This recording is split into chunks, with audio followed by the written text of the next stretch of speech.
കൊളീസിന്റെ last video ഇട്ടപ്പോൾ ഒരുപാട് പേര് ചോദിച്ചു എവിടേക്ക് പോകണം, എന്തൊക്കെ കാണണം എന്നൊക്കെ. എല്ലാം പറഞ്ഞു തരാം. ഞാൻ എത്തിയപ്പോൾ തന്നെ ഈവനിങ് ആയിരുന്നു. കുറെ സ്റ്റേ ഓപ്ഷൻസ് നോക്കി. 300 രൂപ മുതൽ സ്റ്റേ അവൈലബിൾ ആണ് കൊള്ളി ഹിൽസിൽ. പക്ഷേ ഞാൻ എടുത്തത് കൊള്ളി ക്യാമ്പസ് എന്ന് പറയുന്ന ഒരു ക്യാമ്പ് സ്റ്റൈലാണ്. അവിടെ നൈറ്റ് സ്റ്റേ ചെയ്ത് രാത്രി ഒരു ക്യാമ്പ് ഫയറും രാവിലെ ഒരു സൺറൈസ് എല്ലാം കണ്ട് ബ്രേക്ക്ഫാസ്റ്റും കഴിച്ച് ഞാൻ നേരെ ആകാശഗംഗ വാട്ടർഫാൾസ് കാണാൻ വേണ്ടി പോയി. ഇവിടെ ഒരുപാട് വാട്ടർഫാൾസുകളുണ്ട്. അതിൽ മെയിൻ അട്രാക്ഷൻ സ്പോട്ടാണ് ആകാശഗംഗ വാട്ടർഫാൾസ്. വളരെ ഉയരത്തിൽ നിന്ന് വെള്ളച്ചാട്ടം സ്റ്റാർട്ട് ചെയ്യുന്നത് കൊണ്ടാകണം ആകാശഗംഗ എന്നൊക്കെ ഇതിന് പേര് വന്നത്. 1300 സ്റ്റെപ്പ് നടന്നിട്ട് വേണം നമ്മൾ ഈ വാട്ടർഫാളിൻ്റെ അടുത്തെത്താൻ. ഞാൻ റെഡി ആയിട്ട് ഡ്രസ്സെല്ലാം മാറ്റി ഈ ട്രക്ക് സ്റ്റാർട്ട് ചെയ്യണം എന്നാണ് ഞാൻ പറയുക. കൂടാതെ മൊബൈൽ ഫോൺ, ആക്സസറീസ് എല്ലാം വാട്ടർ പ്രൂഫ് ആയിട്ട് സൂക്ഷിക്കാൻ കവർ കൊണ്ടുവരുന്നത് നല്ലതാണ്. നല്ലൊരു കുളിയും കഴിഞ്ഞ് ഞാൻ വേഗം കയറി. ഒറ്റയ്ക്ക് വന്നതല്ലേ, എങ്ങാനും ഒലിച്ചു പോയാലോ.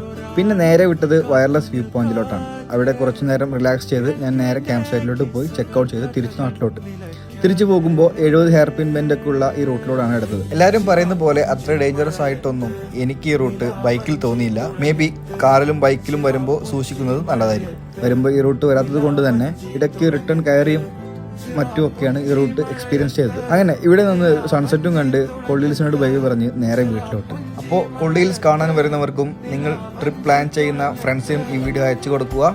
കൊള്ളി ഹിൽസിൻ്റെ ഫുൾ ഐറ്റിനറി വേണ്ടവർ കൊള്ളി ഹിൽസ് എന്ന് ചെയ്യുക, ഞാൻ അയച്ചു തരാം. അപ്പോൾ അടുത്ത വീഡിയോയിൽ കാണാം. Bye bye.